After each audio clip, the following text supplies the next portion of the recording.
Ini alasannya, gugatan pemilihan gubernur dan wakil gubernur Sulawesi Selatan, Pilkada 2024 di Mahkamah Konstitusi ditolak. Perselisihan hasil pemilihan gubernur dan wakil gubernur Provinsi Sulawesi Selatan, Pilkada 2024 di Mahkamah Konstitusi, terdapat satu permohonan, yaitu permohonan yang diajukan oleh pasangan calon gubernur dan wakil gubernur Sulawesi Selatan, nomor urut 1, pasangan Muhramdan Pomanto dan Azhar Arsyad, dengan nomor perkara 257 tahun 2025. Sebagai pihak termohon adalah Komisi Pemilihan Umum Provinsi Sulawesi Selatan. Sedangkan sebagai pihak terkait yaitu pasangan calon gubernur dan wakil gubernur Sulawesi Selatan, nomor urut 2, pasangan Andi Sudirman Sulaiman dan Fatmawati Rusdi. Dalam perkara sengketa hasil pemilihan gubernur dan wakil gubernur Provinsi Sulawesi Selatan di Mahkamah Konstitusi ini, keputusan yang diminta dibatalkan adalah keputusan Komisi Pemilihan Umum Provinsi Sulawesi Selatan nomor 3119 tahun 2024 tentang penetapan hasil pemilihan gubernur dan wakil gubernur Provinsi Sulawesi Selatan tahun 2024. Dari beberapa hal yang diajukan oleh pemohon dalam pokok perkaranya, dalil pemohon yang diberikan pertimbangan hukum oleh majelis hakim sebagai berikut. Jumlah suara sah di Kota Makassar di pemilihan gubernur dan wakil gubernur lebih besar 2 kali lipat dibandingkan pemilihan wali kota dan wakil wali kota Makassar. Perselisihan hasil pemilihan umum gubernur dan wakil gubernur Sulawesi Selatan tahun 2024 diajukan oleh Muhammad Ramdan Pomanto dan Azhar Arsyad, pasangan calon gubernur dan wakil gubernur dalam pemilihan gubernur dan wakil gubernur Sulawesi Selatan tahun 2024 nomor urut 1, bahwa berkenaan dengan permohonan aku, pemohon mendalilkan terdapat pelanggaran administratif dan pelanggaran yang bersifat struktur, sistematis dan masif, meliputi angka 1 sampai dengan angka 5 dan seterusnya dianggap telah diucapkan. Bahwa pemohon mendalilkan adanya jumlah suara tidak sah di Kota Makassar dalam pemilihan gubernur Sulawesi Selatan jumlah 2 kali lebih banyak 30.374 dibandingkan jumlah surat suara tidak sah dalam pemilihan wali kota dan wakil wali kota Makassar 14.603 suara. Menurut pemohon, jumlah surat suara tidak sah seharusnya lebih banyak terjadi pada pemilihan wali kota Makassar yang diikuti 4 pasangan calon dibandingkan dengan pemilihan gubernur Sulawesi Selatan yang hanya diikuti oleh 2 pasangan calon dan seterusnya dianggap telah diucapkan. Berkenaan dengan dalil pemohon mengenai anomali jumlah suara tidak sah di Kota Makassar antara surat suara pemilihan gubernur dan wakil gubernur dengan pemilihan wali kota dan wakil wali kota, Mahkamah melakukan pencermatan terhadap dalil pemohon. Jawaban termohon, keterangan pihak terkait dan keterangan Bawaslu beserta alat bukti yang diajukan masing-masing pihak. Menurut Mahkamah, anomali jumlah suara tidak sah tidak serta-merta menunjukkan adanya pelanggaran pemilu dan atau kesalahan prosedur pemilu. Untuk dapat dikaitkan dengan pelanggaran pidana ataupun pelanggaran prosedural, fenomena perbedaan jumlah suara tidak sah untuk 2 pemilihan berbeda namun berada pada wilayah yang sama harus terlebih dahulu dibuktikan dan dijelaskan penyebabnya. Selama tidak sahnya surat suara bukan disebabkan oleh pelanggaran hukum, maka anomali jumlah surat suara tidak sah tidak pula dapat dikategorikan sebagai pelanggaran hukum, baik pidana maupun administratif, berpijak pada fakta hukum dalam persidangan bahwa pemohon tidak menguraikan dan atau membuktikan lebih lanjut dalilnya, maka menurut Mahkamah dalil demikian tidak beralasan menurut hukum. Aparatur sipil negara dimobilisasi secara terstruktur, sistematik, dan masif dalam rangka pemenangan pasangan calon nomor urut 2, pasangan Andi Sudirman Sulaiman dan Fatmawati Rusdi. Bahwa pemohon mendalilkan terdapat ASN yang secara terstruktur, sistematis, dan masif dimobilisasi dalam rangka pemenangan pasangan calon nomor urut 2 pada pemilihan gubernur dan wakil gubernur Sulawesi Selatan. Pemohon mendalilkan PJ Gubernur Sulawesi Selatan menyatakan dukungan kepada pasangan calon nomor urut 2 pada tanggal 25 November 2024 dan ASN Dinas Kesehatan Provinsi Sulawesi Selatan memberikan tanda kutip salam 2 jari pada 13 Oktober 2024 2024. Pemohon melaporkan kepada Bawaslu dugaan pelanggaran netralitas ASN yang menguntungkan pasangan calon nomor urut 2 sebagai berikut. Huruf A sampai dengan E dan seterusnya dianggap telah diucapkan. Terhadap dalil pemohon, demikian Mahkamah berpendapat rekaman video PJ Gubernur Sulawesi Selatan yang dimaksudkan pemohon karenanya durasinya terlalu singkat dan tidak dapat menunjukkan konteks pernyataan tersebut.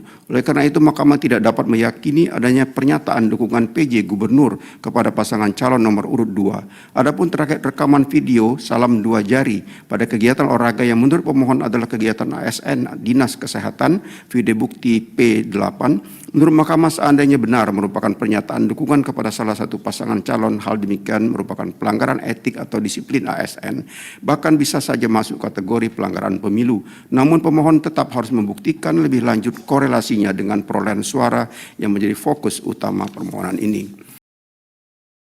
Perekaman kartu tanda penduduk elektronik bagi siswa-siswi dan warga binaan dan kegiatan jalan serentak yang melibatkan aparatur sipil negara. Demikian pula dengan dalil mengenai perekaman iKTP bagi siswa-siswi dan warga binaan pemasyarakatan serta dalil pengesahan ASN untuk mengikuti kegiatan jalan santai serentak. Menurut Mahkamah, hal demikian tidak terbukti sebagai upaya untuk memenangkan salah satu calon pasangan calon.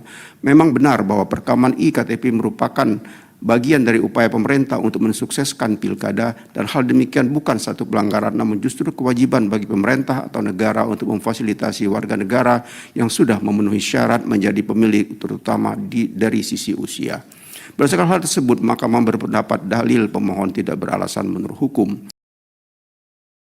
Menteri Pertanian menggunakan instrumen Kementerian Pertanian untuk memenangkan calon gubernur nomor urut 2. Bahwa pemohon mendalilkan Menteri Pertanian bernama Andi Amran Sulaiman sebagai kakak dari calon gubernur Sulawesi Selatan nomor urut 2 bernama Andi Sudirman Sulaiman telah menggunakan kebijakan Kementerian Pertanian sebagai instrumen memenangkan adiknya, dan seterusnya dianggap telah diucapkan.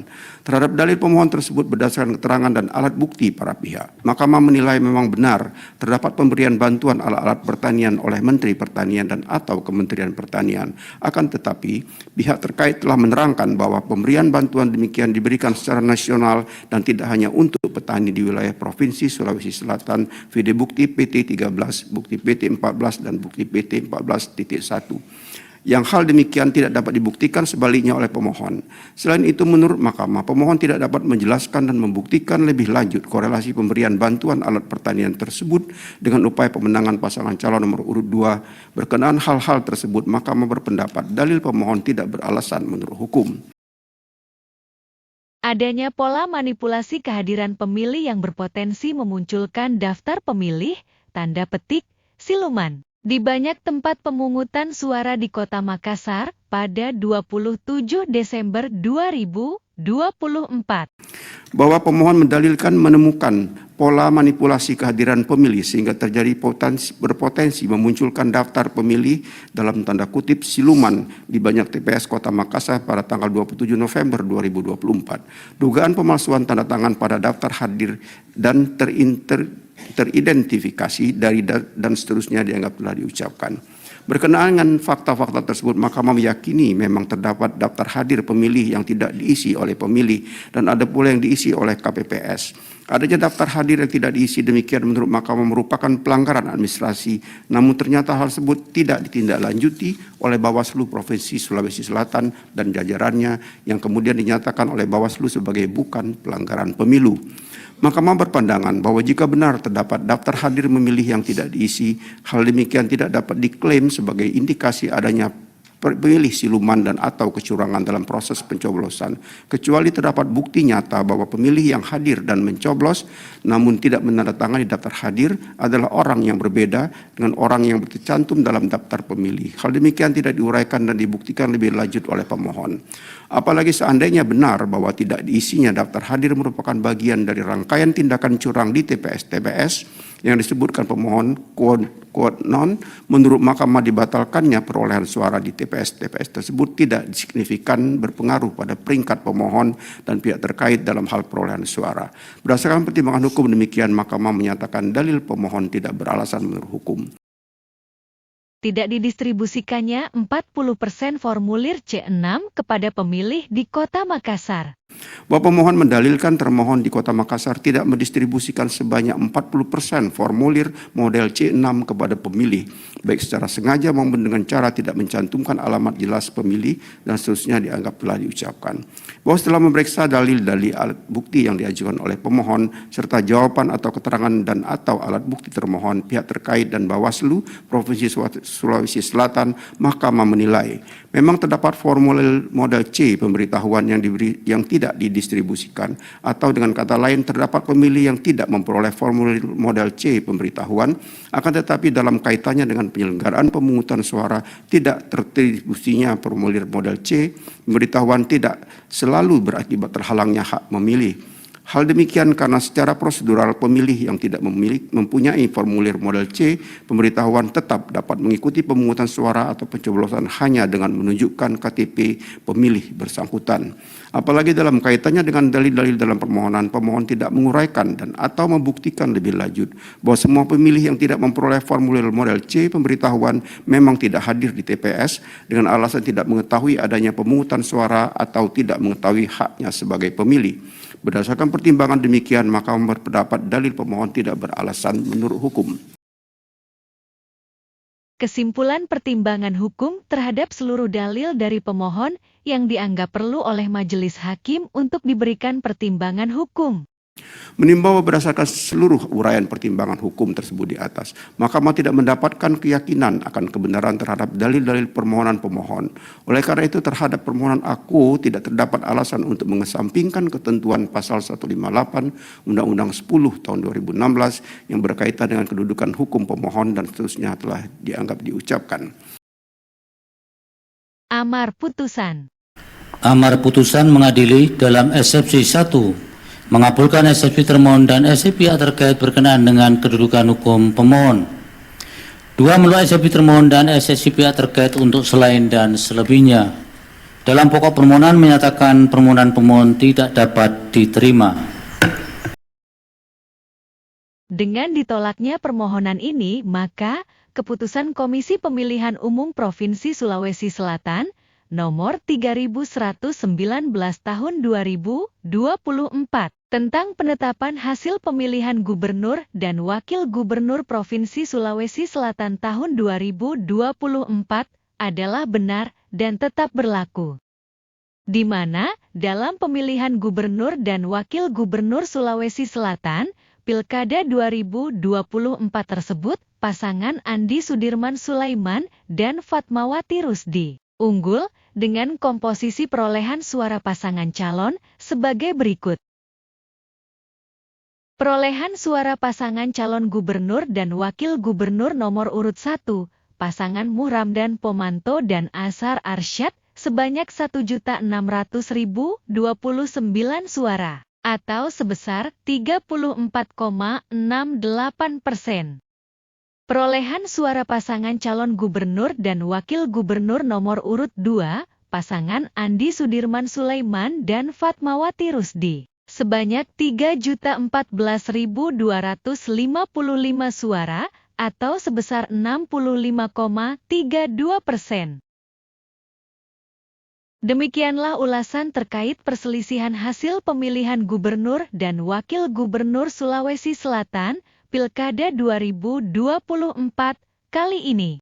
Bila berkenan mohon masukan, pendapat, maupun opininya dapat dituliskan di kolom komentar. Mohon maaf bila terdapat ketidaksesuaian data dan pengucapan. Terima kasih atas atensinya terhadap tayangan ini, semoga bermanfaat.